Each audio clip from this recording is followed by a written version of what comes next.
Hello, folks. Thank you for tuning in. Welcome to today's episode of The Mirror World. I have with me a very special guest. Her name is Michelle Gibson. She is the author of the blog Piercing the Veil of Illusion.com. And Michelle has some very interesting information to share with us. Michelle, why don't you tell me a little bit about yourself and how you got on this journey that you're on? Okay, I certainly will, Chad, and thank you so much for the invitation to be on your show. It is a spiritual calling for You're me. welcome. And many years ago, I heard the saying, God doesn't call the qualified, he qualifies the called. And that really applies in my case because I'm not formally trained, which is probably an advantage because what I'm finding is that especially with regards to history, but I'm sure other things as well, we've been taught fabrications to cover up an advanced ancient human civilization that was worldwide. And I'll go more into that in this interview. But tell people my journey started when I was about 7, I guess.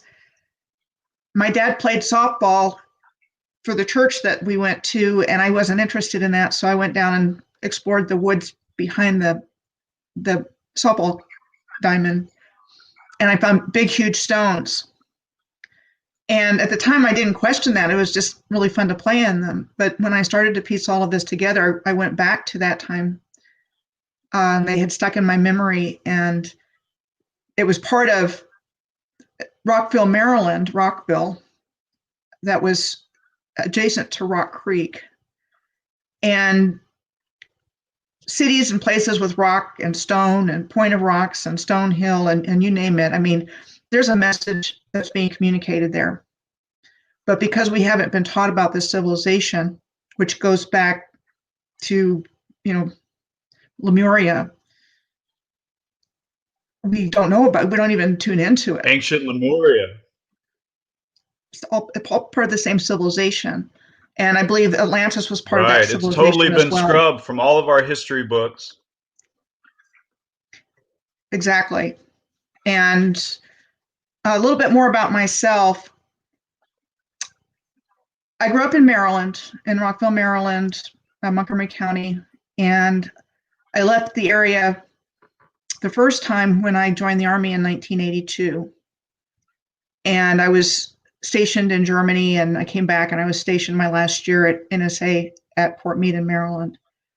And then I got out of the Army a few months early so I could start my college at the University of Maryland, Baltimore County in 1989. No, I'm sorry, 1986. Okay. I got married in 1989. My major is in social work and psychology. And my professional career was primarily geriatric social work. And I did that for about 13 years. I got married a week after I graduated from college. That's what my mother does. Okay, great. More power to her. It's very, very needed. I haven't been doing it for a number of years, but I did do it professionally for about 13 years, social work and activities. And I met my husband in Germany. He was a retired Army sergeant, and we got married a week after I graduated from college, and then I moved away from the DC area permanently at that time. And I lived in many different places. So right there, my life is unusual. We lived in New Mexico, and then we lived in Fairbanks, Alaska, and then we lived in Buffalo, Wyoming. And you got to travel quite extensively. To live in different places and experience the different feels of every place and see what was there. So I have not only with my actual research, and I'll get into what that is based on here in just a moment. I've lived in different places. So I've actually experienced the physical environment of New Mexico and Alaska and Wyoming. And there's no place literally that this civilization was not. It was all over the world, and it was all one civilization. Worldwide. Right. So it was the original worldwide civilization, but a very positive one, not what the Earth's controllers would have us go into at this, what they've been plotting for. I don't think they're going to succeed. And just put that out there. I think we're waking up. There's a great awakening happening right now. Exactly. All across the planet. And so this work is just another piece of the puzzle, because some people think ETs and reptilians are the greatest secret. And as far as I'm concerned, it's the ancient civilization that's the greatest secret. It was Moorish. And that's why I say it goes back to Lemuria. Moor is M-U apostrophe U-R, Moor. And these people have been, the order of society was turned upside down by what caused cataclysm. And I go into this extensively in my blog, and I also turn all of my blog posts into YouTube videos. So I have a YouTube channel as well, which has my greatest reach. But I still have a lot of views on my blog. And basically what happened was, so I've always been interested kind of in alternative history, but not much has been available up until the internet and being able to do research online, but also books that are available now that weren't 20 years ago. So before I really started waking up to this, I did encounter some alternative history books that started planting seeds for me that were to help me germinate with the information I'm bringing forward now. And so I first learned about sacred geometry in 2006, 2007.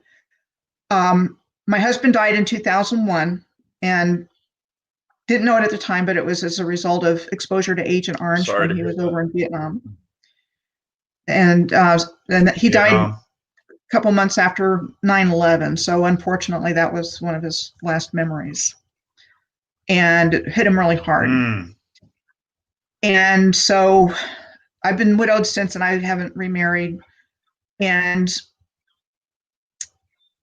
that started an interesting period in my life, but I was able to get control of my life back after giving it to others for a little while. And I moved back to Alaska, and I lived in Alaska from 2006 to 2012. And that was when my spiritual awakening accelerated. And that was when I started to receive the information I needed to start putting the puzzle together.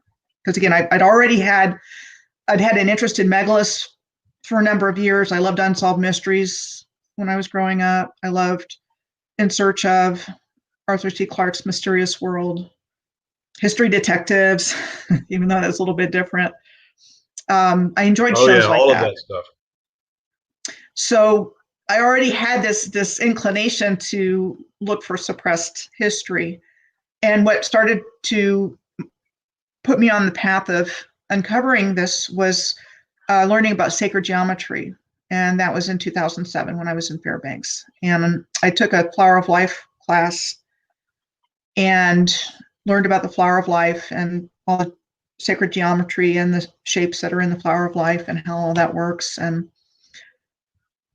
so I had a basic background in that. The sacred lotus. It's the creation pattern of the universe. And it's a fascinating subject. We're based on it. We're based on sacred geometry.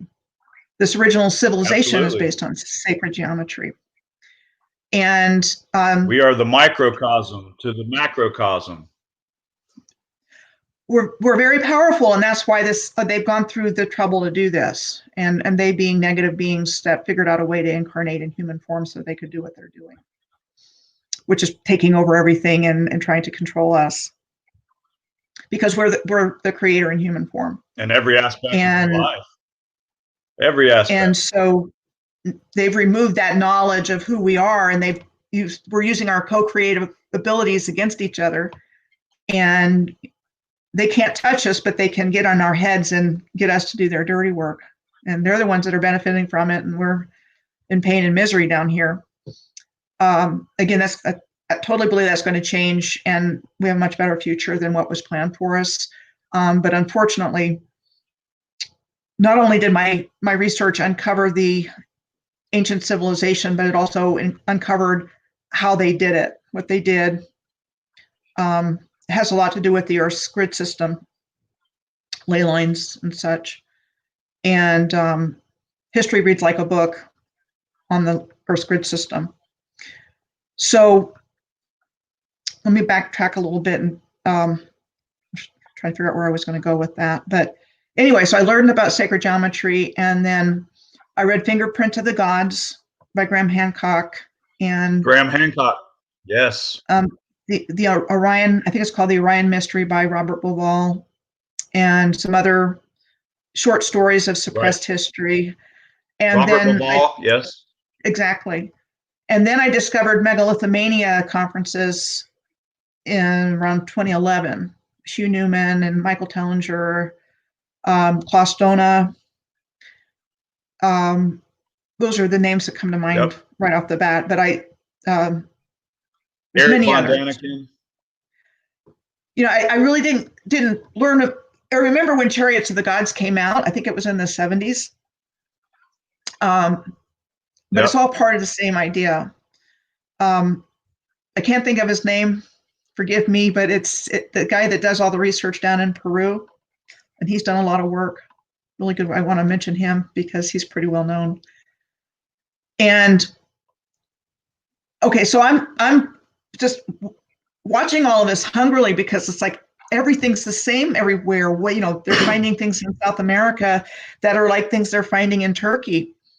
And I got my education from these presentations at these megalithomania conferences. And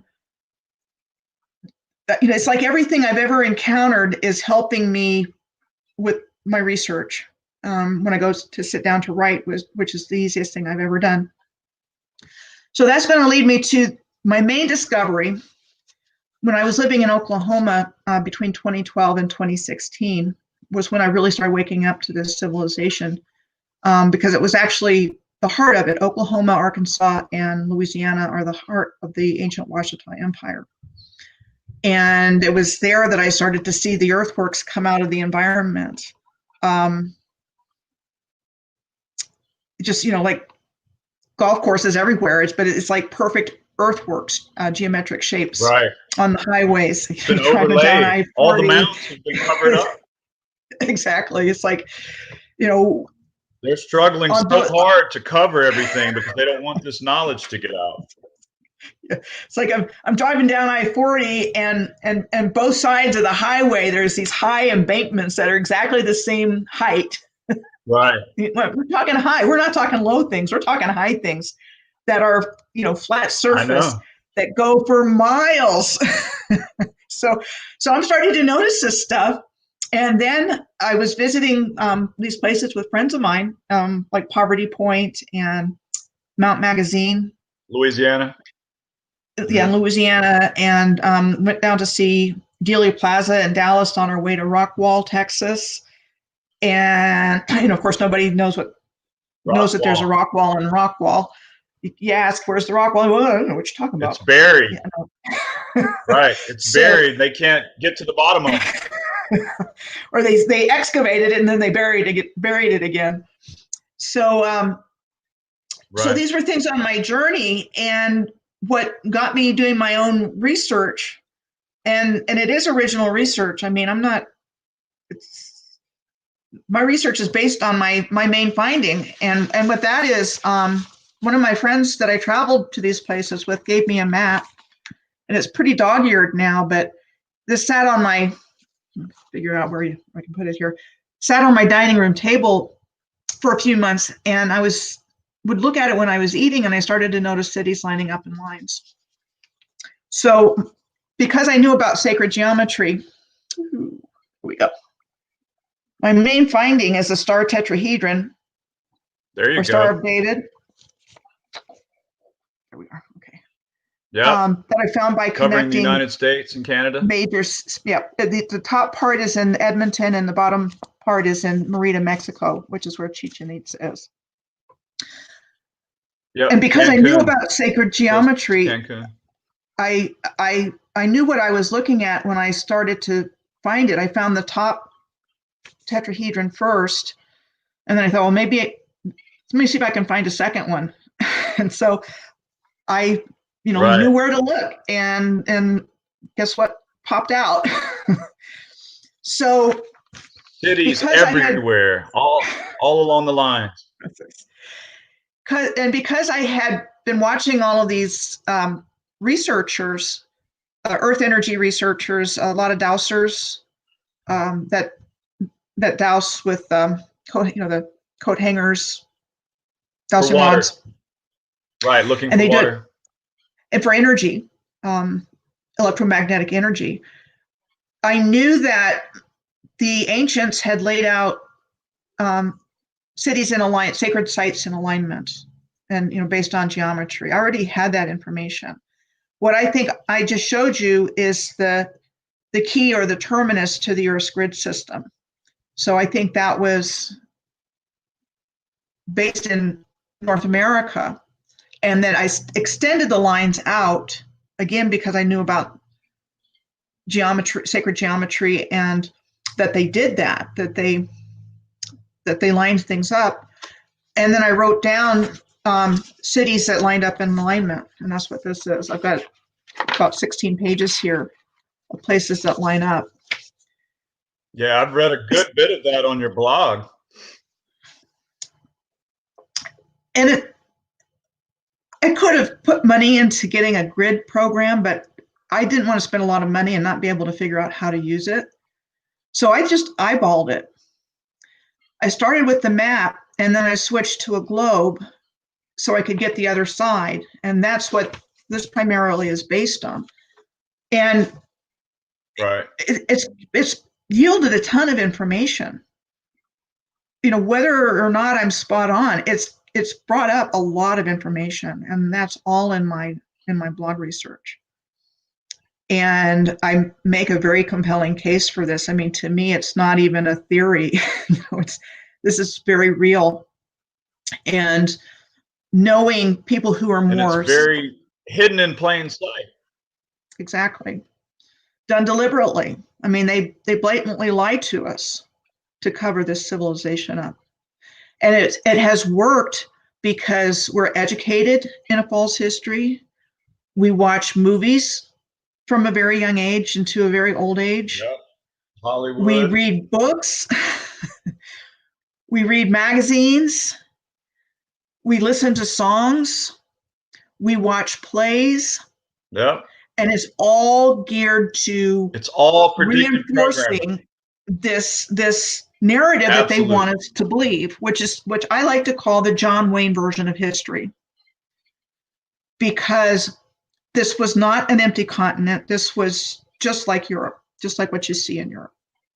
And you still have a lot of buildings. I mean, all our Capitol buildings and courthouses and museums and schools even are all repurposed original buildings, but they've torn down a lot also. I mean, there's a lot that's no longer standing here, but there's still an incredible amount that we live and work in, drive by every day, that was not built when they tell us, which is typically, say, between 1850 and 1940. Let's use that range. Because the Industrial Revolution didn't happen until the mid 1800s in America. And they're trying to cram all this into this timeline when all these buildings were built. Now, if we didn't have the machinery, the resources, or the manpower to build all these structures, they had to already be there, and we're just repurposing these buildings. And the lies are all documented. I mean, if you go looking at the dates of a historical courthouse, they're going to tell you what year it was built, and they're going to tell you who built it. And they're even going to have that on the cornerstone. When you're looking at a building that, maybe they call Romanesque or Victorian Revival, or, there's a whole slew of names, Art Deco, Beaux-Arts, Richardsonian Romanesque. Baroque. Whatever they're calling it, they have a story for it, but the story doesn't match the massive architecture that's still standing. And again, a lot of it's been torn down. And they tell us, well, they built it in the early 1900s, and by the 1950s or 1960s, they tore it down to replace it with an inferior, less quality building. And so Right. there's, Inferior. their Swiss cheese history, is full of holes. And yep, holes all through it. We don't see it until Lies there's a reason everywhere. to tune into it. And I started to see it when I was living in Oklahoma City. And Mount Magazine was it's in Arkansas. I think it's called the tallest mountain in Arkansas. And again, mountain is a cover-up code word, as are others. If you go to Mount Magazine and you're tuned into looking at things differently, it looks like an ancient wall. And I've got pictures of that. It's hard to tell because it's really old, but there's places where you see right angles and smooth surfaces and stuff like that. And that was where I started in nature. Right. And if you try to look up megaliths in Arkansas, you're not going to come up with anything. Just like if you try to look up pyramids in Arkansas, you're not going to find anything. But I can guarantee you that if you go to Pinnacle Mountain State Park outside of Little Rock, it's pyramid. And there's only one place where you can clearly see that. And I could take you there. If I was guiding you, I could take you to where you could see the pyramid. But there's two more pyramids that you can't see. The only place you can even get a glimpse of them is from the visitor center observation deck at Pinnacle Mountain State Park. If you're there on a clear day, and it's not always a clear day, but if you're there on a clear day, you can see the other two pyramids right next to it.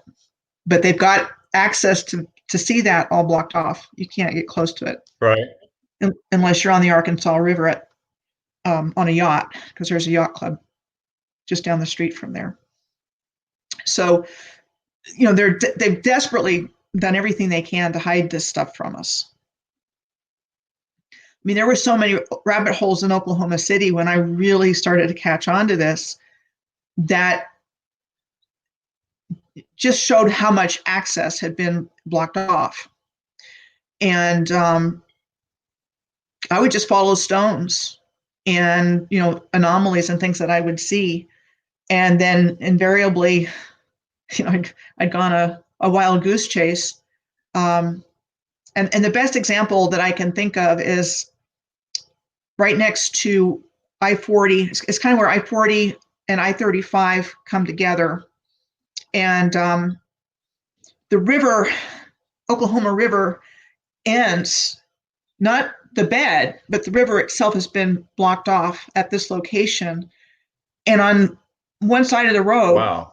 And this is where MLK Boulevard is in Oklahoma City, there's a structure with a pyramidal face. It's an earthwork. And then it kind of circles around, and then there's like a building. And the sign says that your Native American museum is coming soon. And there's a signs everywhere. I've seen that on your blog. Yes. Yeah, no unauthorized entry. Okay, well, this looks interesting. Right. So I drove up MLK Boulevard to see if there was any way I could, nope, just this industrial park. Access it. Up that way, I made a right, and I went that way. It was all blocked off by industrial park. And then I hit I-35, and it took me right down to I-40. And, there's no getting close to that thing, which is what I call it. And it looks like a particle accelerator or something to me. It's definitely man-made, whatever it is. Something from CERN. So, but I'm using that as an example of just weird stuff. When you started to go look into some of these things to try to find some answers.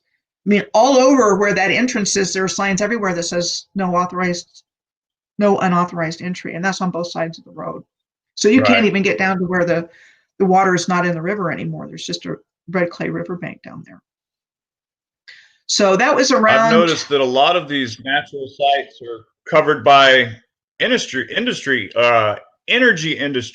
companies or waste management. It's some sort of power plant or a generating station or a landfill or, somewhere where they process some sort of raw material. Right. It definitely seems like landfills are being harvested for energy, and that they were at one time infrastructure. And there's 3 landfills like that in Oklahoma City, and then there's a 4th in Enid, Oklahoma, which is north of Oklahoma City, and it's the same situation. So it's a huge structure that rises out of the landscape. It looks like it was like a flat top pyramid or something like that at one time. And then if you drive up to it, part of it is waste management, and part of it is some kind of energy harvesting. I mean, they're doing something there. There's one on the east side of that's all connected. Oklahoma City. I definitely think so. I mean, that's just one example. I mean, I look at wind turbines, and they cover the landscape in western Oklahoma and Texas and that area. And I think that's another form of the way they're harvesting this original energy technology, because they all turn at the same speed. It doesn't matter if the wind's blowing or not. They're just, lazily turning once they're turned off. And I really think they're being used to harvest another form of energy besides wind. And that's what that's just what they tell us. And I find these along ley lines. It could possibly be electromagnetic. Electromagnetism. Yeah, definitely. Because they're all turning at the same speed. There's no wind. That's very suspicious. I mean, humans had an advanced civilization. We were at a much higher level of consciousness, ability. We were using our abilities. I don't believe we were fighting each other. I believe we were working together. I believe that the empires we're taught about were not fighting each other, but we're all part of the same civilization, and somehow they were working together using the same template. And I also think that the tribes of Israel were sharing part of that. Sharing the natural resources of the earth. And they were doing so much more. I mean, I found evidence that, the places that are called natural that look terraformed. Canals, rivers are called, or canals are called rivers. And that's, they look you straight in the face and say, well, that's a river, but you look at the river and it has masonry banks, and it doesn't matter where it is. Yep. And there might be canals artificial connected bank. to it. and again, this is something that's all over the world. It's not, limited to one location. It's everywhere. I mean, I was looking in, I want to say it was in maybe Uzbekistan. It was in that part of the world. And it was in Tashkent, and it's whatever Tashkent is the capital of. And, again, I'm sorry, I'm not pulling it out of my head right now. There's an Angkor Canal in Tashkent. It's spelled Ankhor, Angkor Canal in Tashkent. And it's beautiful. That's just one example, and that brings in the Egyptian Ankh sound as well. So we've just been taught, when I've come to the conclusion, we've been taught a conglomeration of what were originally real people and belief systems, but then everything's been inserted and grafted onto the existing infrastructure on the earth and falsely attributed in the new historical narrative that we've been taught. So, I'm seeing connections between the Egyptians and the Israelites and the Hindus. It was all the same. All the ancient cultures. It was all the same information, and it's just been, everything was kind of pulled out and then compartmentalized, when I'm really quite sure it wasn't compartmentalized before. It might sound crazy, but what's really crazy is that they've done this to begin with, and what they've done and the length that they've gone to. It's horrifying. Try to keep it covered up. It is horrifying. Yep. I mean, I'm just everything scratching they the can. surface. They've done to suppress it and take this knowledge away from us. Earth is basically a human farm to them, which I wish it was different, but unfortunately, and every country is a farm. Right. That's how we're looked at. But they don't, the beings behind this don't, they've kept it from us. They get our consent, which they have to have by lying to us. And, again, with the Great Awakening happening, and then also the fact that their lies are so egregious, even now, with what's going on right now, that more and more people are seeing, they can't sustain the illusion that they've built with all of their lies. It's just not sustainable. There's a lot of people that are still unconscious about it, but there's a lot more that are open to having been lied to at the level that we've been lied to and asking questions. And those are the people that I've been reaching. And they don't like people to ask questions at all. Exactly.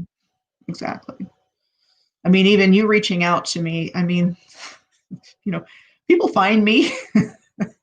I've had some really great opportunities come up, with people just reaching out to me. And I can write and make videos at this point until the cows come home, but I don't have a background in marketing or anything like that. So it takes all my time to do the research and it's what I need almost to as do if for they've that. done it to harness our energy as well, our spiritual energy, our physical energy, our economic industry. Absolutely. It's all about energy manipulation and control of energy. And DNA. And for us as human beings, being, bioelectric living things, they've learned to harness our energy as well. So this is a process that's been going on surreptitiously without our knowledge or consent. And we're living in exciting times, just entering officially the age of Aquarius. This, from what I understand, and it's not my expertise, but I know people that are more up on it than I am. But the astrology supports us now. The energies support us, and they're losing control of the narrative. And when it all is said and done, they're going to be in a hell of a lot of trouble, because I think they're going to be held accountable finally, and they're desperately trying to avoid their fate. But that's what I see happening. They don't want to be held accountable or caught for the horrific crimes against humanity that have taken place. And I know it all. I don't talk about a lot of it, but I know it all as far as what's been going on, as far as, child trafficking and, just, and worse. All of it's tied together. What's been happening to kids. The rich, the elite, the powerful, they've suppressed so much, and they want to keep this hidden. And then a lot of that's through the mainstream media, Right. They have control of the mainstream narrative, and they use that to their advantage. Right. I hope that ends too soon. We'll see. Should be an interesting couple of months. But what keeps me going, besides knowing that I need to get this information out, because I had never done anything at all like this until I started blogging in 2018. It was June of 2018. I made my first video, and then I started blogging. And it was just myself as well. I'm kind of late to the party. Mm-hmm. I needed a way to get this information out. I'm ready to join in the fight. Yeah, I mean, I before that happened, so I had the pieces to the puzzle by 2016, and I'm thinking, how am I going to get this information out? Because it's not something you can just talk about. I mean, if you've seen my blog, right, it's very compelling. It's all about the dissemination of information, trying to use any platform available. Exactly. And I have the writing skills. By any means necessary. I don't have anything else I would blog about. I've always been a good writer, but not a very disciplined one, and only wrote if I had to, and maybe once every couple of years would write a poem or something like that. And I'm a good technical writer, but doing this work is probably the easiest thing I've ever done. And it's like I'm ready for it. I've got the skills I need. I learned how to make videos so I could Are you there, convert my Michelle? blog posts. Yeah, I'm Can you here. still hear me? Yep, I can hear you. Can you hear me? Yeah, I think we had some technical difficulties. I can now. Okay, great. I can hear you okay. Can you hear me? Yep. I'm just trying to think of what I just said. You probably missed. Anyway, doing this work is easy for me, is what I was saying, basically. We're back on. And it's like I had all the skills I needed to be able to do it.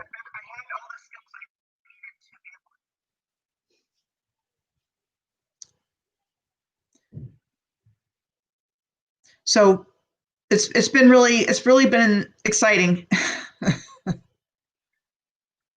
What a great time to be alive, you know, during this process, this awakening process, and more people are waking up and coming to realize that, yeah, there's something not right. You know, we've been lied to our entire life, and people are onto it. The cat's out of the bag, so to speak. Exactly. And I like your concept of the mirror world, because that's essentially what's taken place. And you know, they've done it by mirroring back to us things and twisting them and reversing meanings and things like that. You know, and it makes it very confusing because, you know, especially people that have studied history or, you know, spent a lot of time researching, you know, 20, 30 years researching subjects, you know, it's based on false information. You know, so people are experts in this false history.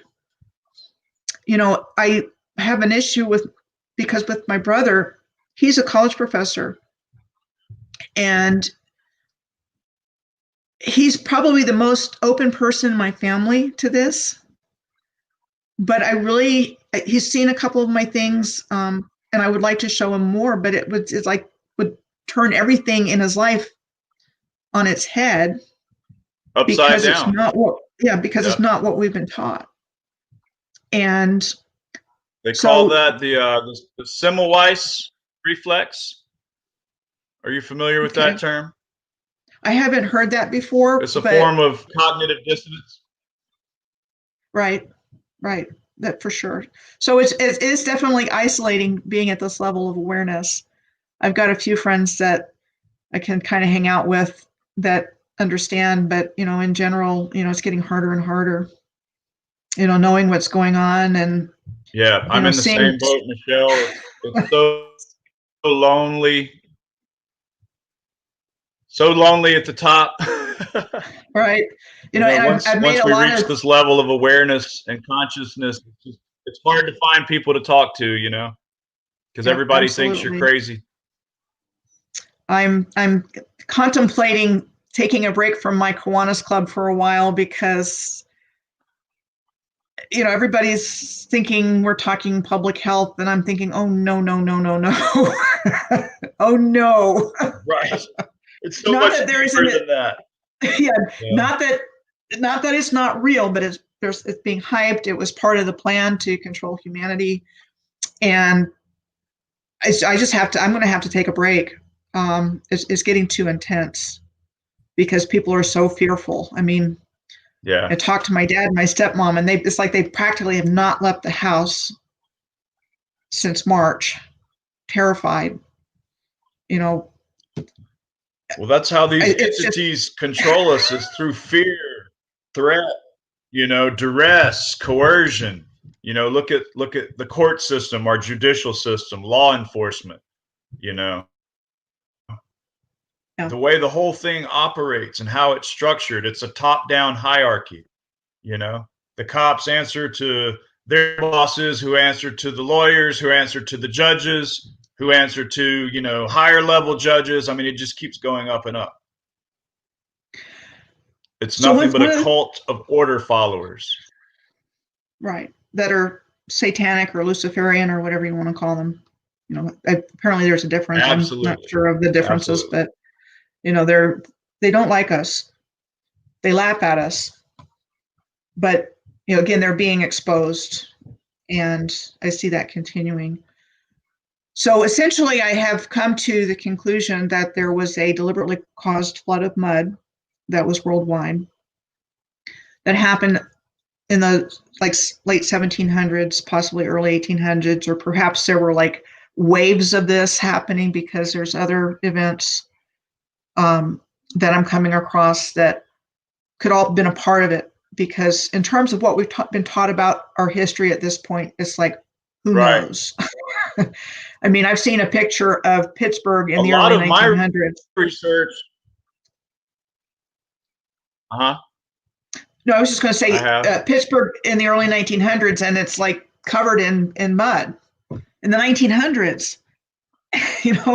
So I think our historical narrative, a lot of the stuff that we've been told about the building of the railroads and the canals in the 1800s, they were just digging them out, and they had a copious supply of slave labor, which is essentially what the immigrants were doing. If there's truth to it, right. a lot of orphans, and the Germans are coming over, and especially in California, San Francisco, with the Chinese labor force. Exactly. So the Irish and the Chinese started coming over about 1845. Now, Germans started coming over about the same time, but they got better social conditions. The Italians and the Chinese were pretty much in slave labor conditions. And when I say that, they were doing manual and menial labor. Those were the kinds of jobs they landed. And then when I'm researching these alignments in North America, I'm finding, German immigrants everywhere, and a lot of them are super wealthy and starting stores and things like that. Now, when I say German, I mean, I think there's a link to the Ashkenazi Jews who originated from Europe, and I think that's part of the story, a part of the mirroring, a part of the template that was taken over to control, to use to control humanity by twisting and flipping meanings on who's who. And so I think the Irish and the Chinese were being used to dig the railroad out. And then when the Italians started coming in the 1870s, they were in the same situation as the Irish and the Chinese had been earlier, in that they were landing really low-paying manual jobs. And again, I think instead of building subways and railroads and whatnot, they were probably just reclaiming them in some way and getting them to work again, because they were already there. They were already built. That's really clear. There were trolley cars, streetcars everywhere, cities, suburbs. It's just amazing how much was already there. It just couldn't have been built in that short amount of time. Even if you had 1 million people working as laborers, who's organizing all of this and who's directing it? And you have so many projects going on simultaneously. I don't see how they had that much manpower to get it done in that short amount of time with the technology that was supposedly, according to their narrative, the technology that they possessed. It does not make sense. I can't reconcile that in my mind. It makes no sense. And my blog is called piercingtheveilofillusion.com. And for those of you that are really interested in this subject, I would really encourage you to do that, because speaking about the same subject and reading about it, it doesn't do it justice just to speak about it. I've really got compelling information along the lines of what Chad was just saying. I mean, the Paw Paw Tunnel in West Virginia is part of the C&O Canal, and it's called an engineering marvel. And it was supposed to have been built starting in the 1830s by Irish immigrants. It's beautiful, big brick canal tunnel for the C&O Canal, and it was said to have been completed by, say, 1850, 1855. Bankrupted the C&O Canal Company, But then the railroad, we're told, made it obsolete within just a few years, so they never really used it. This is the kind of narrative they're telling us, teaching us on all the signage at these historical places and, museums and whatnot. They're all set up to give an exposition, the story they want us to believe, and it's reinforced everywhere. Every tour you go on to historical sites, it's all repeating these lies because nobody knows the difference. And why would they lie to us? Well, they did. They had a reason. They lied to us big time. And thankfully, with the internet and ways of people communicating together and getting the word out quickly, they can't control the narrative anymore. Maybe they could when, before the internet, and it was just the newspaper and evening news. But now there's so many different ways to get this information out. So it's really important that people. Well, your blog is one of them.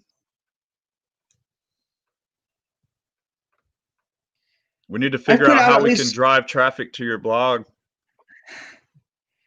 Well, that would be great. I have about 202 followers after doing this for 2 years, which doesn't sound like a lot, but I have probably at least between 100 and 200 views every day from all over the world. And on my YouTube channel, I'm over 17,000 subscribers. I watched half of your video that you just posted. Just before our interview, I watched the St. Louis Expo video that you posted about 2 hours ago. I got through about half of it before our interview started, so that's very interesting. Looking at all those old pictures of all those, the architectural buildings that they built during the World's Fair Expo in St. Louis in 04? It was 1904, and there's 1,500 buildings. Yes. That were part of the exposition that we're told only one of them was built to be permanent. But when you look at the buildings, there's no way those were temporary structures. That's just the storyline. And that's typical of the World's Fairs. They say, well, this planning committee got together, they built these magnificent buildings, and then they tore them down right after. And that happened with the Chicago World's Fair of 1892 and, other major World's Fairs. And so what I'm saying is it looks like they were showcasing the technology of this original civilization before tearing it down, taking credit for it and then making it go, either hiding it or destroying it. And in the cities where these World's Fairs took place, there's very little infrastructure left.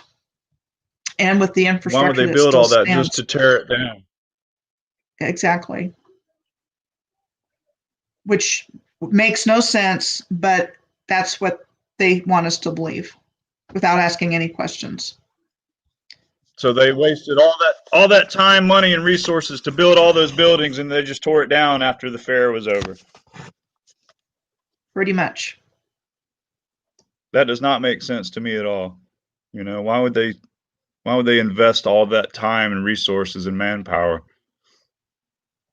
Exactly. And I do have a video. The guise of creating jobs or whatever. I do have a specific video about expositions I did probably 6 months to a year ago. And it looks at several of these World's Fairs and what we're told about them. I think it's exposing World Fairs, exhibitions, and expositions since 1851, because that's when it started. I'm pretty sure that the Crystal Palace exhibition in London was the beginning of the New World Order timeline, and that took place in 1851. And that the Victorian era, Queen Victoria. A lot of my research has led me to the year 1812. Mm-hmm. There's so much going on in the 19th century. There was the New Madrid earthquake, where the Mississippi River supposedly went backwards for a time. Mm-hmm. I think there were probably multiple events going on. I've researched into it a little bit. I'm just finding an extraordinary amount of things happening, let's say between 1800 and 1851, or 1825 to 1875. I mean, there's just a ton of things going on in the historical record during that time. So they were ramping up. Tell me a little bit about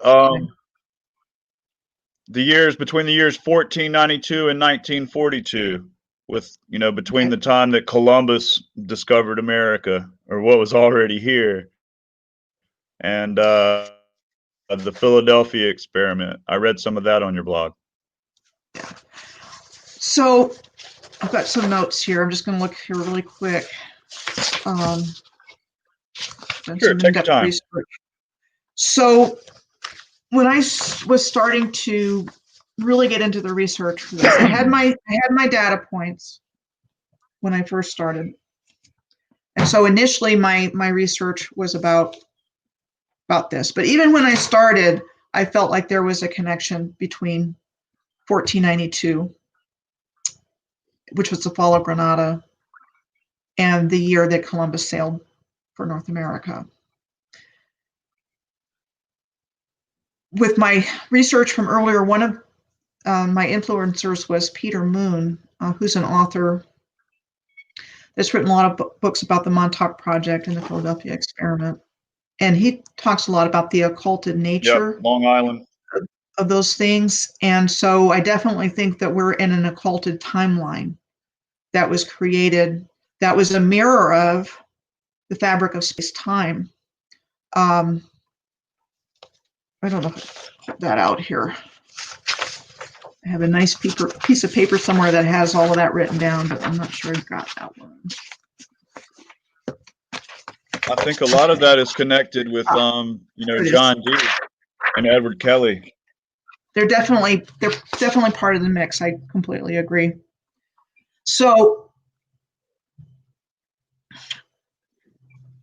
in the Mayan calendar, there were 9 underworlds, or 9 cosmic levels in their calendrical system. And so let me go back to the 1492 thing. So I'm getting that there's a connection between 1942 or 1492 and 1942. I found the midpoint of that, which is 1717. And before I learned about the mud flood, I went through and I started researching around 1717, and I just found a lot of anomalous stuff going on. And there's 450 years between 1492 and 1942. You can, there are 9 50-year periods between 1492 and 1942. And so I think that was the mirroring of space-time when they did this, when they kind of attached the new timeline to Earth. And for a while, I thought maybe they ran us back through time. Onto the existing timeline. Right, exactly. But what I'm finding is a lot of evidence to support the whole idea that our historical narrative was backfilled. Like the 1492 to, let's just say 1740 time period. I'm just going to throw that out there. That history was fabricated. Okay. Because I'm finding, when I was researching the centuries of exploration and looking back at the famous explorers, more often than not, I was finding that they were brought back from history by some German scholar, or some British scholar, or some American scholar writing about them. And I don't have the names off the top of my head, but I have examples in one of my blog posts where I look at that in depth. Where these historical figures, in this instance explorers, were actually fabrications. Lewis and Clark.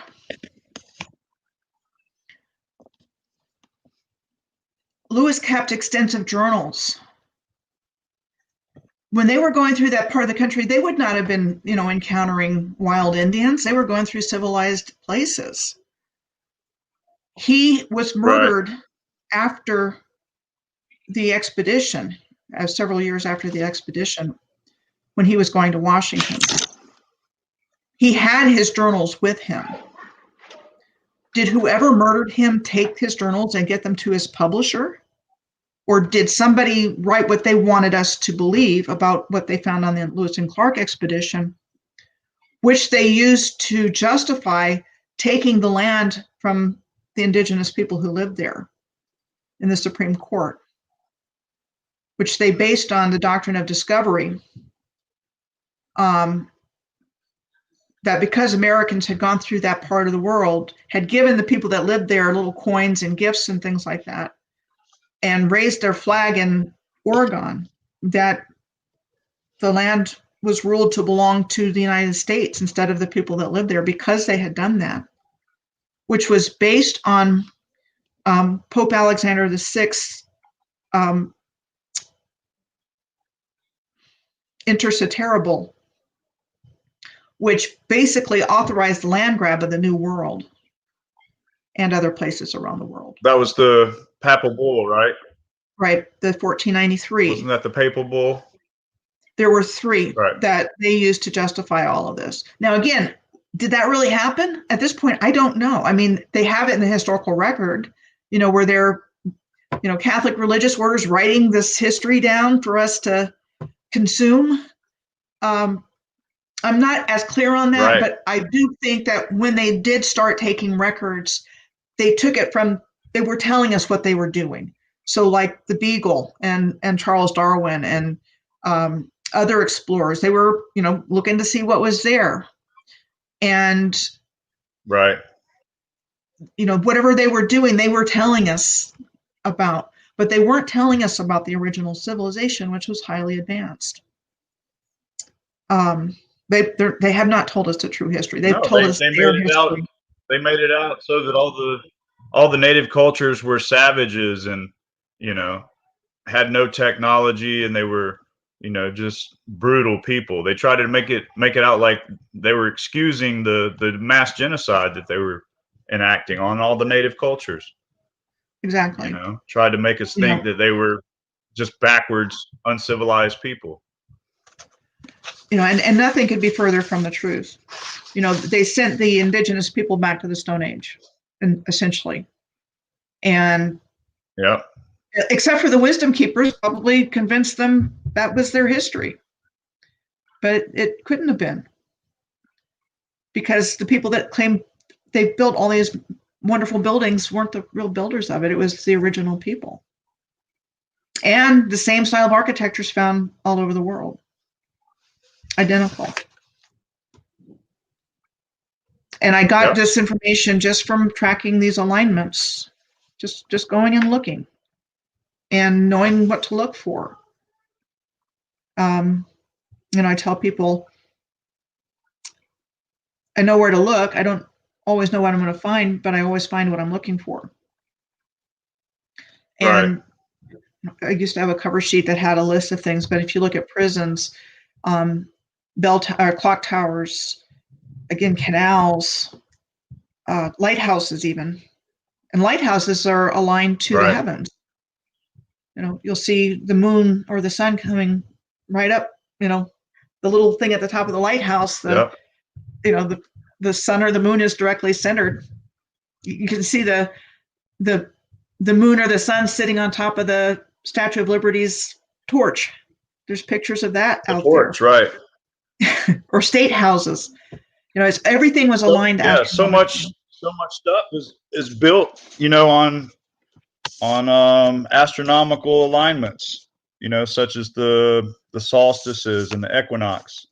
You see the sun during an equinox in between, perfect alignment between, two rows of buildings on a street in Chicago, New York City. Absolutely. They knew what they were doing. They were master builders. They were master astronomers. They were master hydrologists. They knew where they were on the earth. Like they had their own GPS system of some kind. It's encoded in the architecture. And that's seen in ancient infrastructure, but I think it goes well on into the present day, what we see as modern. I mean, there's a bridge in Brooklyn that perfectly frames the Empire State Building from a particular angle. It's like a miniature Empire State Building. It's off in the distance, but it's perfectly in between the tower of this bridge in New York City. So you can, I think we're talking something happened relatively recently. And that's kind of where the Philadelphia experiment comes in. I mean, I really think there's a connection between that and what's happened. And, you know, there's a lot more mud flood researchers than people doing the kind of research that I'm doing. So there's a lot of different ideas about what caused the mud flood, and I'm open to multiple causes. But I really think that the Philadelphia experiment created a rip in the fabric of space-time, which allowed these evil beings to incarnate in human form. And I just have to believe that. One, because I was guided to look there, but another because Mayer Rothschild was born in 1744, and Ida Weishaupt was born in 1748. And that was just a few years after the Great Frost of Ireland, which took place in 1740 and 1741, which was like a 20-month period of extreme cold weather that nobody knows what caused it in Ireland. Now, it may have happened in other places. That's where it's documented. And my postulation, it was totally abnormal for that time. Exactly. And so I think the Philadelphia experiment was taken back in time and created that rip. And that's really just because of how I came into that information. I mean, it was totally synchronistic. And that's amazing. Also, Peter Moon talked about Aleister Crowley being involved in the Philadelphia experiment, the wickedest man in the world. So I definitely think there's direct ties to the founding of NASA as well. Mm-hmm. Think about Aleister Crowley. He was big friends with Jack Parsons, the JPL, the Jet Propulsion Laboratory, and Werner von Braun, the Nazi scientist that was brought over in Project Paperclip. All of these men are tied together. L. Ron Hubbard, the founder of Scientology. They were all part of the Hermetic Order of the Golden Dawn, which was their occult temple. Right. Their secret society that they were all members of. They're in it up to their eyeballs. And so I see a connection between, the German Rothschild and Weishaupt, and getting the Rothschilds over to England to start the banking system there. And then John Dee and Edward Kelly bringing in these lower vibrational entities and probably fallen angels, getting them in this plane. And then when you look at all of the pedophilia problems in the upper classes there, the ruling class there, it just makes sense to me. That was ground zero of these beings coming in, being allowed to come in, and then proceeding to wreak havoc on humanity. I mean, when I look at the book Paradise Lost, take over. Yeah, I mean, I look at Paradise Lost as historical John nonfiction. Mm-hmm. They were telling us what they were going to do. They did, or they were telling us in an early form what they were doing, like they do with movies now, predictive programming now. They were telling us in Paradise Lost that the fallen angels were pissed off at God and they were going to mess us up. That's what it says. So they came in and did just that. Mm. So that's exactly what happened. So there's a lot of different tie-ins. It's fascinating to be able to connect all these dots. So the Jesuits are in it. I've got found out that the Royal Order of Scotland and Freemasonry was founded in 1741. The Royal Order of Scotland, and their logo has what looks like a black sun symbol on it, just like the Jesuits have a black sun symbol on theirs. If you know what the black sun is. It showed up in Nazi Germany. Yes. So they're worshiping. I just heard recently the black sun. The black sun has some connections to Saturn. I understand. The black sun, Saturn. It's a Saturnian cult. Yeah. So mean, there's a lot of different tie-ins, so it's not just one group of people that are responsible for it. But like, for example, the Freemasons are the ones taking credit for all the masonry, the Freemasonry. That's one way of putting it. Though again, I think that's something that has been lost to us from the original Masons, which were the Moorish Masons. And there's some connection of the word PHREE to masonry. So free masonry in that regard. Prince But Hall? So I honestly think that,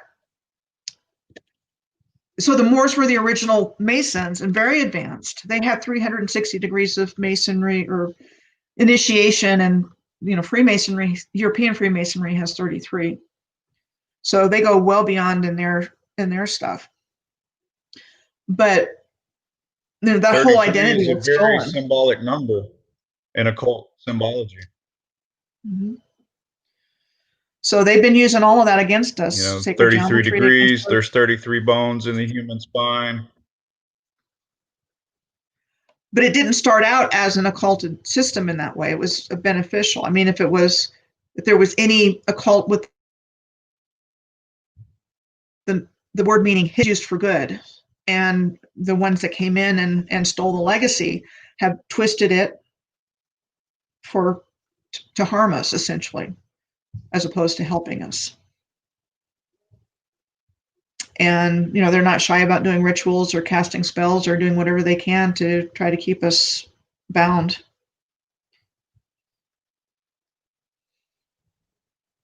So it's pretty complicated. We're still going to win this, but it's been a difficult process to disentangle from, because they got so powerful.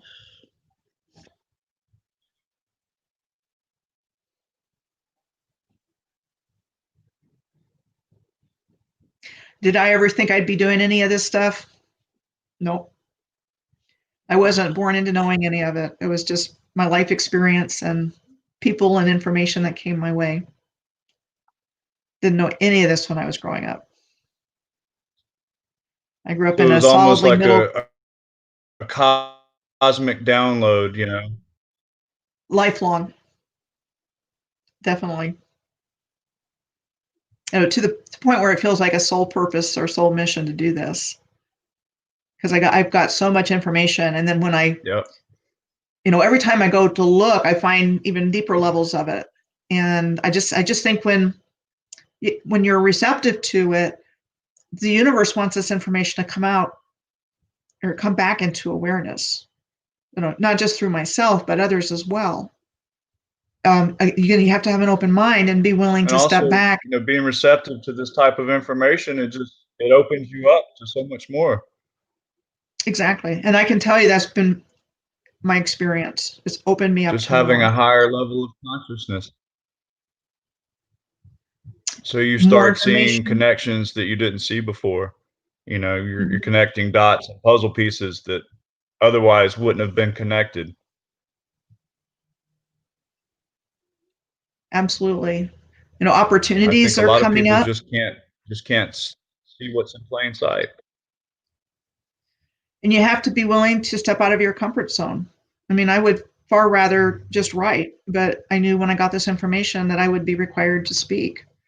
And so I've been doing more and more interviews. I was invited to be an educator and a publisher on a new online platform called unguruyourlife.com, which is a monthly subscription. That it's like a platform that's designed to give people information they need for self-empowerment and kind of learn how to navigate the system. You're talking about Unguru? Yeah, unguruyourlife.com. Is that Unguru you're referring to? Yeah. So I'm on there. I've got my own social media group. I've got courses, getting some products out through a joint venture. And, it's just bringing more in, because I'm willing to step out and do what needs to be done. And it feels like, and maybe you have the same call. I mean, when you get to a certain point, of understanding there's like a responsibility to do something, because the situation's gotten so dire here that if I knew what I knew and I'm didn't in the do same anything, boat. I couldn't live with myself. You know, I couldn't. Okay, Michelle, you got all I this feel the information same way, Michelle. I about the feel the true same way. history, and you're going to sit on it and not do anything with it. I mean, You know? what good is having the information if you can't disseminate it and get it out to people? You know, it Exactly. does me no good to know all this if I can't benefit humanity somehow by spreading what I know, you know? I couldn't live with myself. Right. And every once in a while, somebody will say, "Thank you, you don't have to do this." And my response is, "Yes, I do. I have to do this." Yeah, You know, absolutely. I do have to do this. and it's getting to the point where, It's part of primarily because Unguru was opening up an income stream for me, but I need to make it work, because in order for me to be able to do this full time, I have to be able to support myself with it. So I have the 8th pension that I get every month because of my husband's service-connected death, which I just started getting a couple of years ago. And I didn't know that before. I didn't know it was Agent Orange before then. We didn't know what happened. But I was able to prove that. So I have most of my right. monthly income net. If I have to go out and get a part-time job to supplement my income, I can crank out maybe one piece a week or 2 weeks. So by being able to start generating an income stream with it, I can do it, make it my sole focus, which is what I want, because I'm not anywhere near done with what I've got to share. And then people send me things. So the video slideshow you were watching was somebody that said, "I bought this book. I want to convert it into a slideshow. Can you help me with that?" So he took pictures of all the pages Right. and uploaded it to Google Drive, and I just converted it into a slideshow. And I already had been looking into the St. Louis Fair. I think there's a lot more to find there, but I think the St. Louis exposition, especially after putting that slideshow together, was like the rollout of this historical narrative. There were 10,000 humans on exhibit at the St. Louis exposition. It's the largest human zoo Like a human in the zoo. historical record. The human zoo. Yeah, human zoo. Okay. Unbelievable.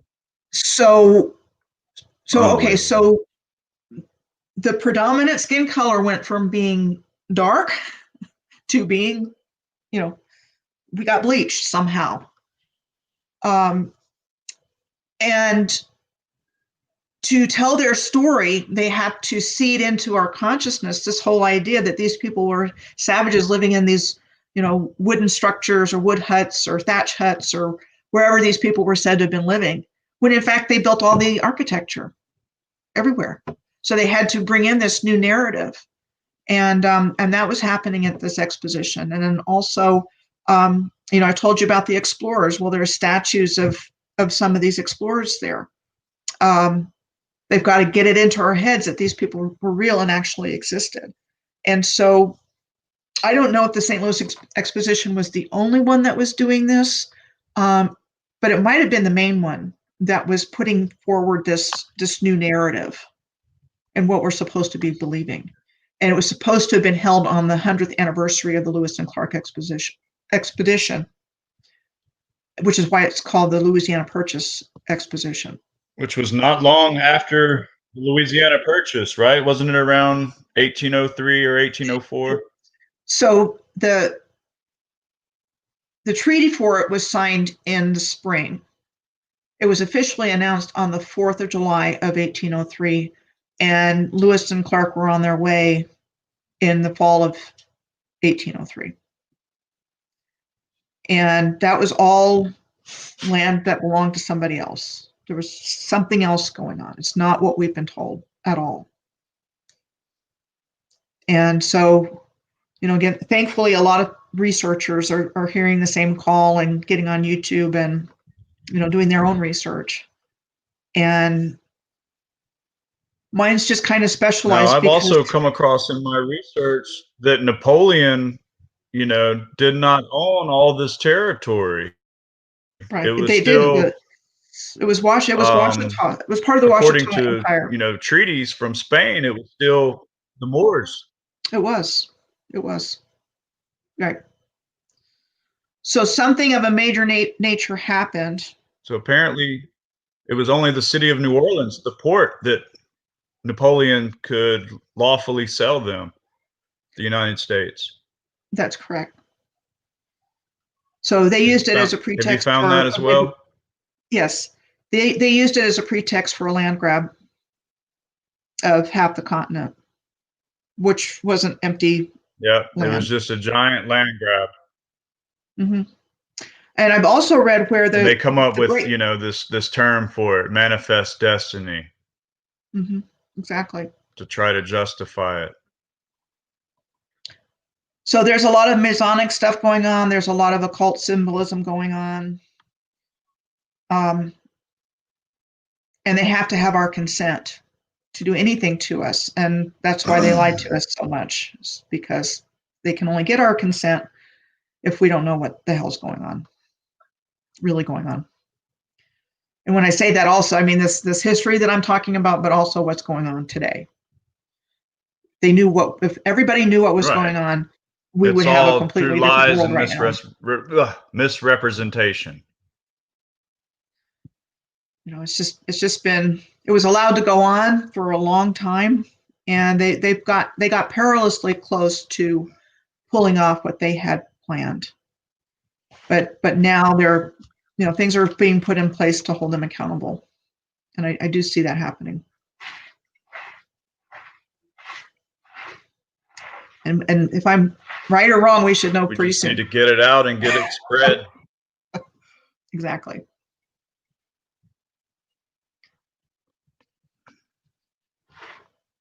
But it's nice to see more and more evidence of people waking up.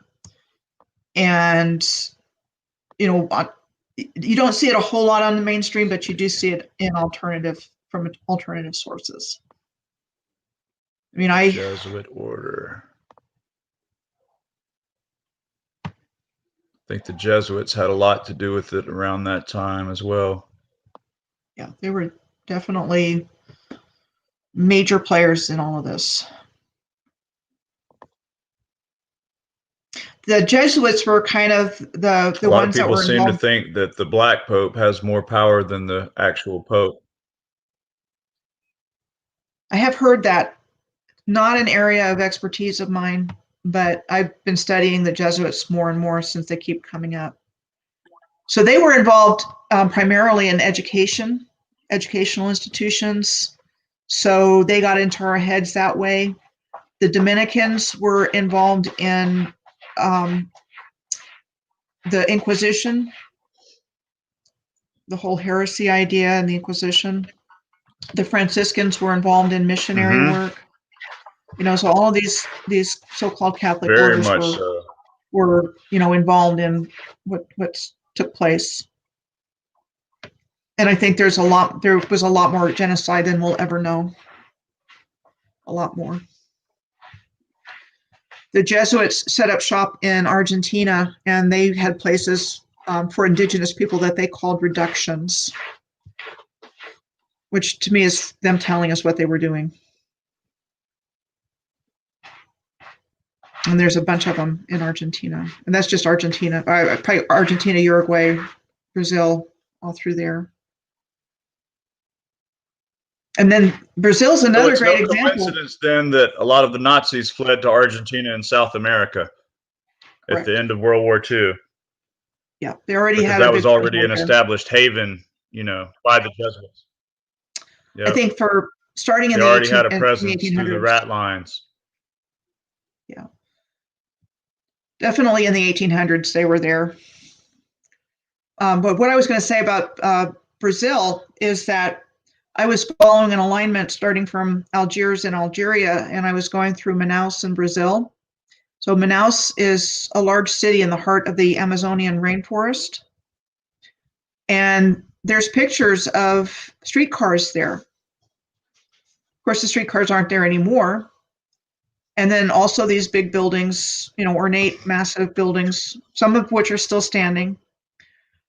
And then, there's no road going into, well, there's a road going into Manaus, but it's a terrible road. Half the time it's not passable because of mud. And the Amazon River. And, again, they're trying to tell us that when the Europeans came in, they were the ones that were responsible for all the building and the streetcar. And the streetcar is long gone. But there are pictures in the historical record. Right. What's a streetcar doing in the middle of the Amazon rainforest, for example? Absolutely. Of the historical inconsistencies. Because the new world is the old world. This worldwide civilization was already here and it was well established. Now, it may have been gone for hundreds or, possibly even thousands of years, but they knew that this continent was already here. Columbus set out with prior existing maps, and he knew what he was looking for.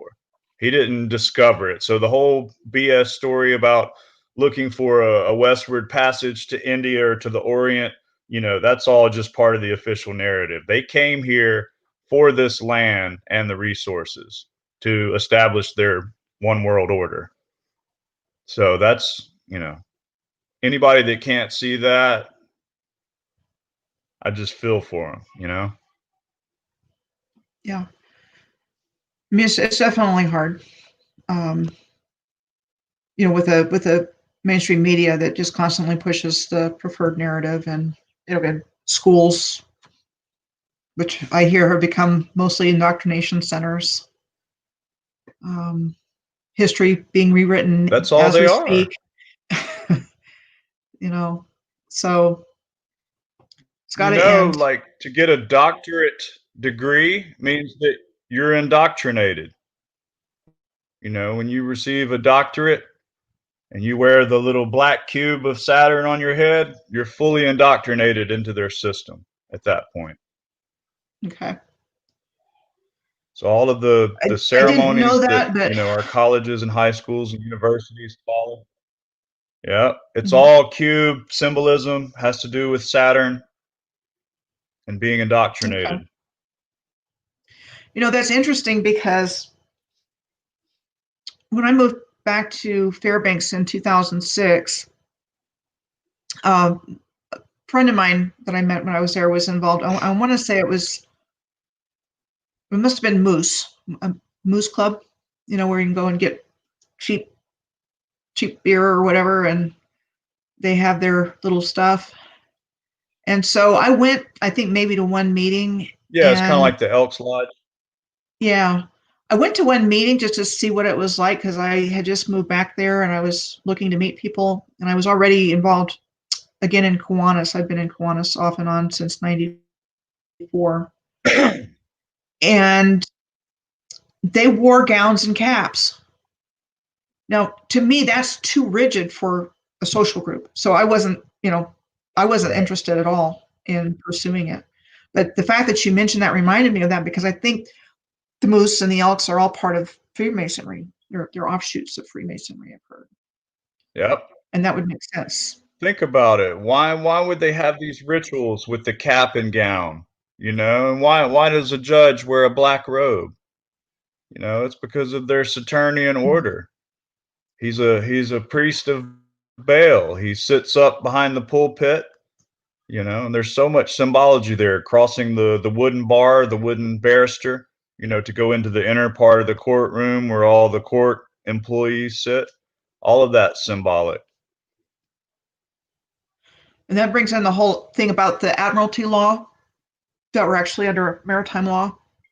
Yes, Admiralty Maritime law. It's, And that's a whole nother topic for a whole nother show right there. I don't know a lot about it. I just know it keeps us enslaved, essentially. It's part of their trick and deception, because they can't touch us. We're sovereign beings and natural people, so they have to trick us to give away our sovereignty and make us think that they have authority that they're claiming. And like you said, it's a whole nother story. It's our birth certificates are being traded on the stock market. all that stuff. Yep. I got stuck in that rabbit hole for a long time, and it's very deep. That's a hard rabbit hole to get out of once you start researching and going down those different paths, because then you get led into some pretty dark and heavy stuff, and it's depressing. I had to get out of it. Yeah. Well, what's interesting is I was pretty aware. By 2016, I was pretty aware of a lot of stuff. And I moved to Sedona in 2017, or this area in Cottonwood, Sedona area in Arizona. And that's where all the vortexes are out there in Sedona. Yeah, it might be part of why my stuff has taken off. It's a very powerful place, and the synchronicities here have been strong. Very powerful place. So I'm bringing this up because are you familiar with the whole Nibiru idea and all that stuff? Nibiru? I am. Yep. Okay, so I was tracking some things that I was Nibiru. seeing. There's other stuff out there. Planet X, whatever you want to call it. Right. I mean, you can take a picture. There's like a whole line of things, possibly planets and things that show up in the light spectrum. So I was kind of keeping pretty close tabs on that for a while. And then I got here and I was following it for a bit. And then I was able to get this information organized. I was starting to get organized to do the work that I'm doing now. I had some supportive friends that gave me a platform to where I could talk to them about it. And then I talked to somebody about making a video for me.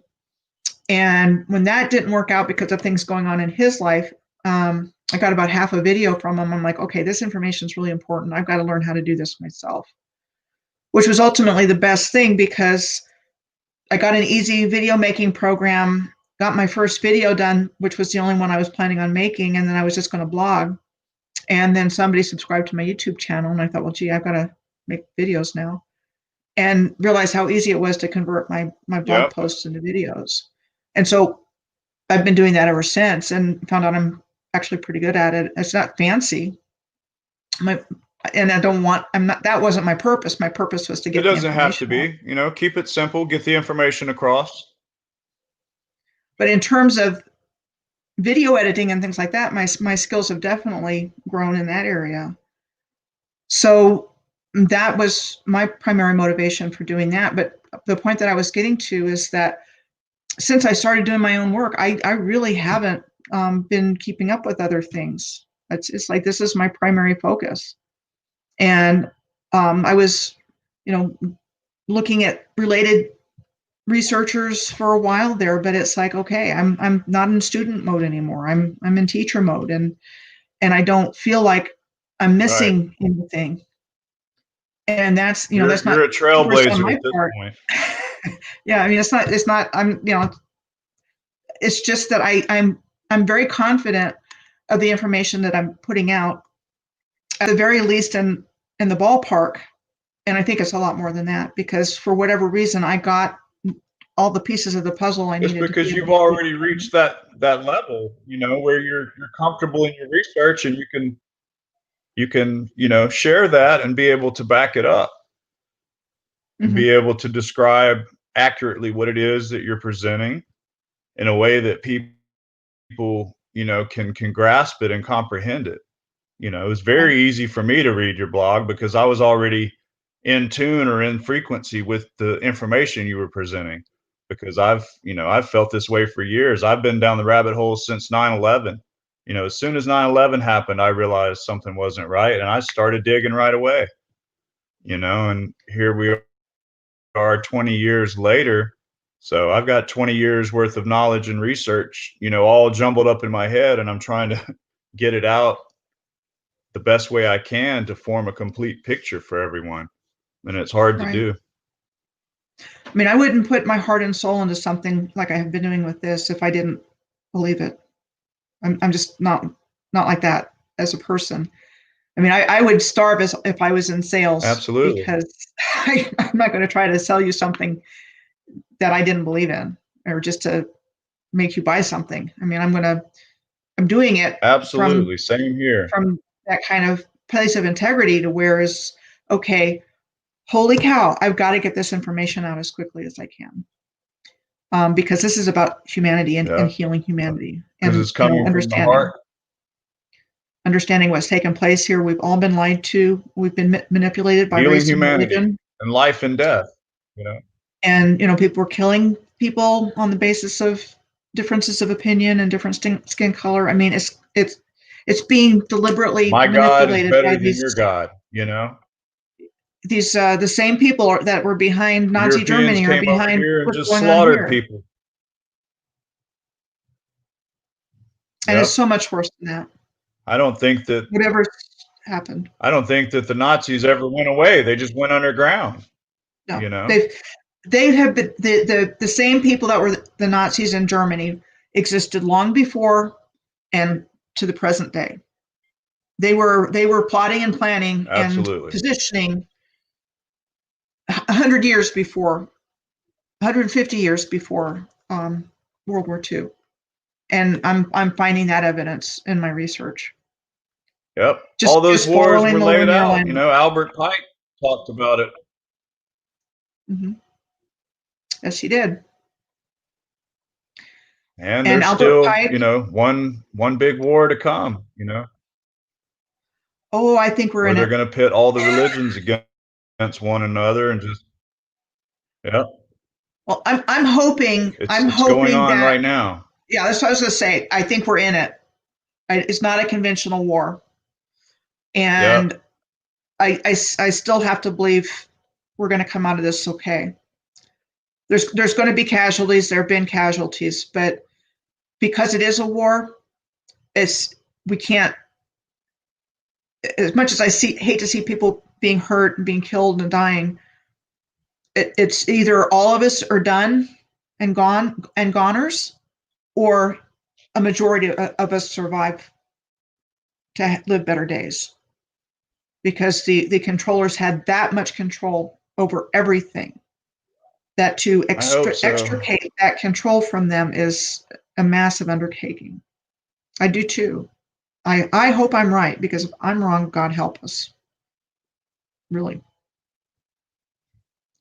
I think they've had to speed up their timeline. That's the reason they released all this COVID. You know, they're Right. trying to push for that. All you see on TV is, you know, mass hysteria. It's all, you know, vaccinations and COVID, and you know, it's you can see right through their agenda if you know what you're looking for and if you're in tune with this type of information.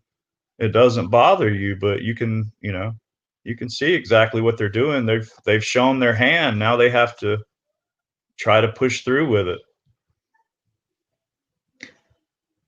Yeah. So, I mean, it's confusing. I mean, I got an email. I saw an email from a friend of mine in Kiwanis, who had to place her mother in a memory care unit in the area here back in the spring, and just as all of this stuff was starting to hit, and she and her husband have both been taking it very seriously, because that's the only perspective that they have, is that this is a public health thing.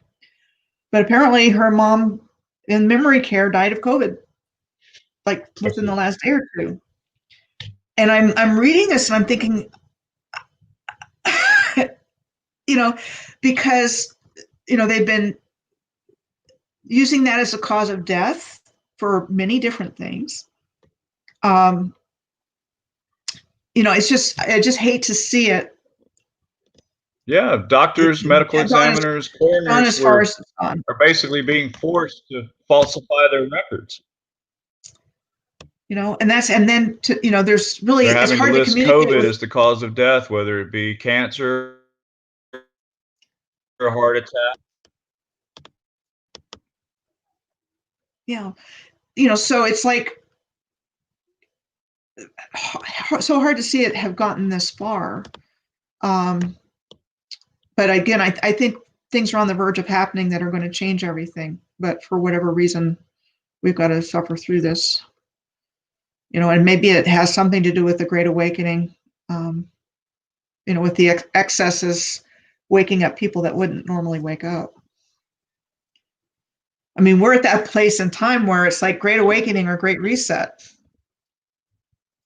kind of playing out simultaneously. That's it. There's two paths we can go by, Right. So it's almost like the resets. timeline is getting ready to fork. But the energies now, the left-hand path or the right-hand path. Say, but astrologically, destruction or awakening. The Aquarian energies, yeah, for sure. And the Aquarian energies, the energies are finally supporting us with entering the age of Aquarius, which officially happened on the 21st of December at the Great Conjunction. And I know for a fact there were enough light workers in mass meditation that critical mass was reached. I'm involved with advanced mass meditators. So, connecting consciousness intentionally to transform and transmute this. And,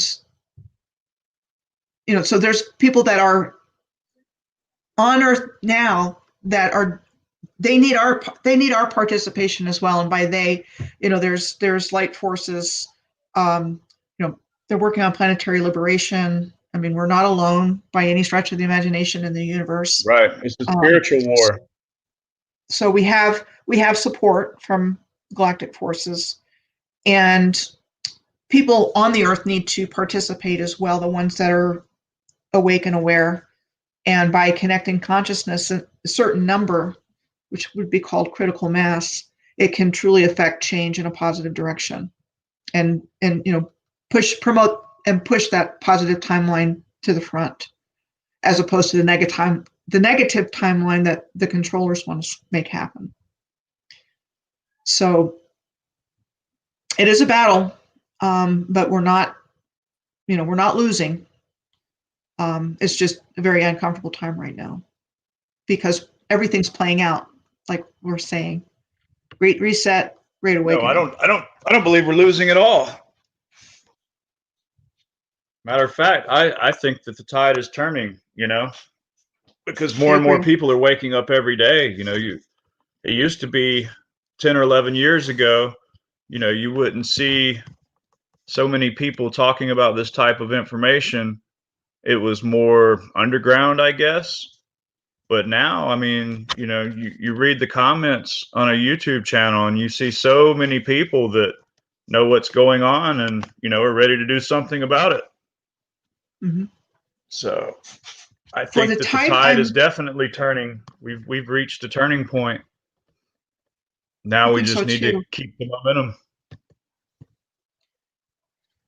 I mean, for the type of information I'm putting out, which is completely different from anything you've ever heard, most people are very supportive, which is another indicator that people are ready for this. So it's very encouraging. I agree. I mean, it helps me keep going. If the majority of my comments were negative, it would be hard. But because people are supportive. That's something I've had to push back. I've had to push back against everything that I've tried to tell my family, friends. People don't want to listen, but I just keep moving forward. At this point, we have too much to lose if we don't. Exactly. So I'm having, to struggle to push past the negativity, but fortunately I've received support. It hasn't all been negative. I mean, essentially we're talking about so I'm right there with you. It's either a free future or we're looking at socialism and communism in America. I mean, that's what we're talking about. Not for our best interests. Destroying this beautiful, I know the truth about our history, but I also know that the freedom of consciousness was seated here. And, America's going to pull this through. Americans are going to pull this through. So even if this is there's a lot of really suspect stuff in our history. This is where freedom's going to happen, because there's no other place on the earth that has that consciousness like we do here. So we're a big part of it. I firmly believe that as well. Yep. Firmly believe that. We're headed in a good direction. Yeah, definitely. So do you have anything else out there besides your blog and YouTube? Is that and Unguru, that's right? Yeah. Unguru your life. Like Unguru. You don't need a guru. Yeah. It's like offering people the tools so they can, do things themselves, do things for themselves. And I was brought on as the only person doing what I'm doing. I mean, there's not any other educator and publisher doing the hidden history piece, but there's also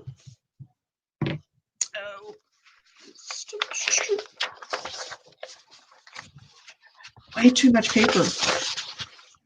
Okay, but there's also health and finances and legal loopholes to exit systems, truth in journalism, tech protections, hazards of biowarfare, homeschooling out of government systems,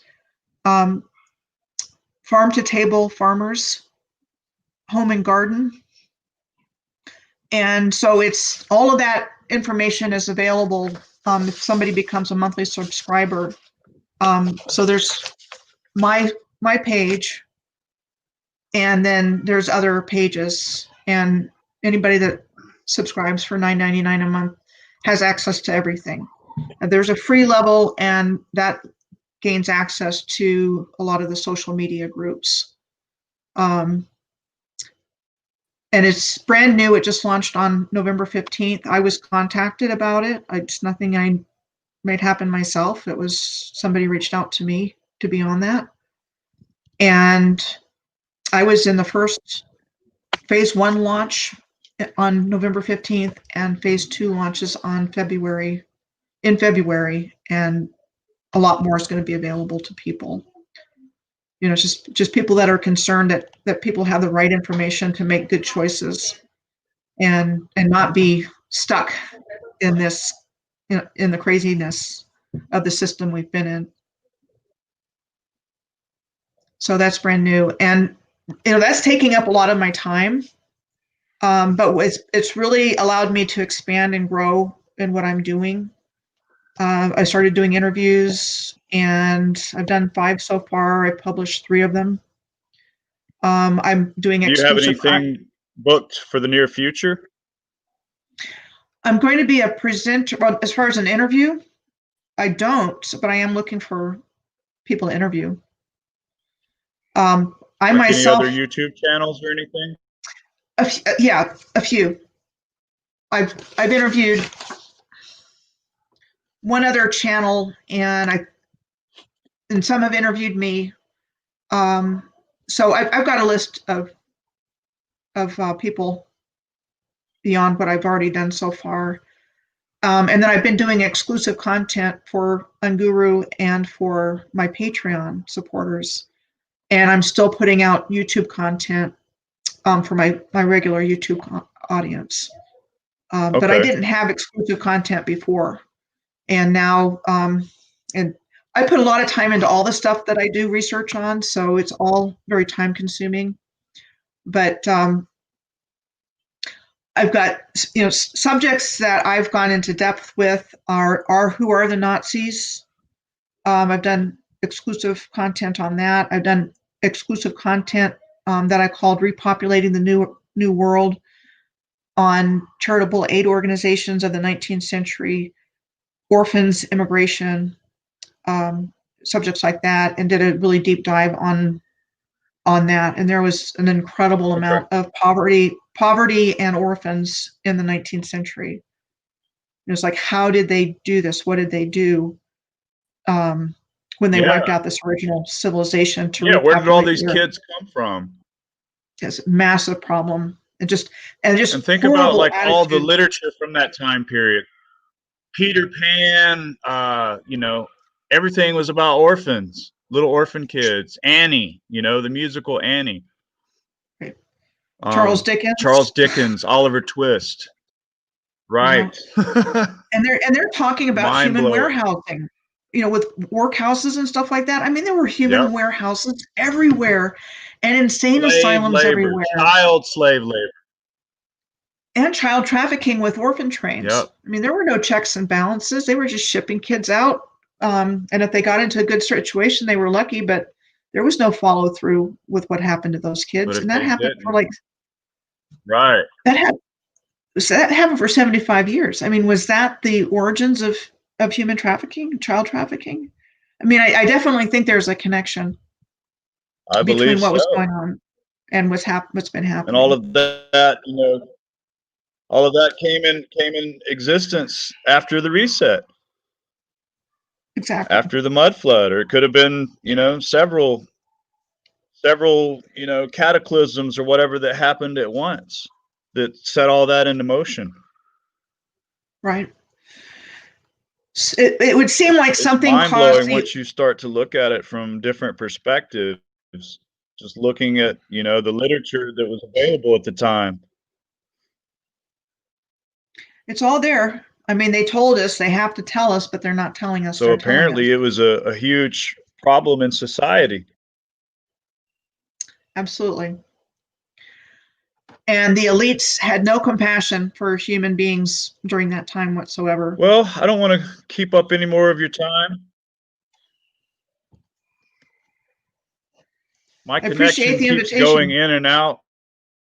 I don't know if I don't know if I've kept a good connection the whole podcast or if it's faded in and out, but I think we put out a lot of good information there. Stay in touch with me by email. Let me know of your future appearances on other podcasts or any sort of interviews that you do, and I'll put that out there as well. I'll try to get you on some other channels because I have contacts with quite a few, big channels out there. They're always looking for guests, and your information is important. Like, it's really important. Okay. People I need to know appreciate about that. this. They need to know the true origins. Yeah, they need to know the true origins of our civilization and where we come from and what's been done to suppress, the truth, about our existence and why we're here. Yeah. And what's been done to humanity as a whole. I mean, horrific is a really good word to describe it. It's horrific. Exactly. There's no other way to describe it except it's horrific what's been done and what they're doing, wiping out all traces of our history and building a false narrative, to give them ultimate power and control, because that's what it's all about. They're trying to manipulate energy and trying to control the world and everybody in it. That's what it boils down to. And the creator and creation. We're all connected integrally to the creator, and they make us forget who we are. Because we don't know, who created us, but we know who didn't. Mm-hmm. It wasn't the elites and their slave structure. They didn't create us. So therefore, they don't have the power over our lives. Right. They really don't. And they know they don't. They know they don't have the authority to do what they're doing. Freeing humanity. No, they don't. That's why they've had to do it in secret and use lies and deceit as their primary weapons. And why they double down so hard on their lies and deceit.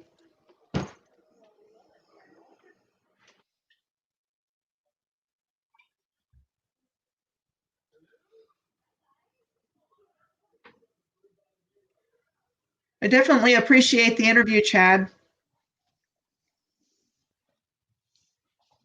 they pretty much had to because they know their time's running out. It absolutely is. And it was great having you. And I will stay in touch with you. I'm going to follow your work, read everything, and watch everything that you put out, just so I can keep it circulating, getting the word out. Well, thank you. I really appreciate your support, Chad. It means a lot. We can do this. You're welcome. We got this. You're welcome. We'll stay in touch. I'll communicate with you by email. All right. Thank you, Michelle. Okay. You have a wonderful day. Thank you, Chad. God bless you. God bless you too. Thank you. Bye-bye. Bye, everybody. All right. Signing off.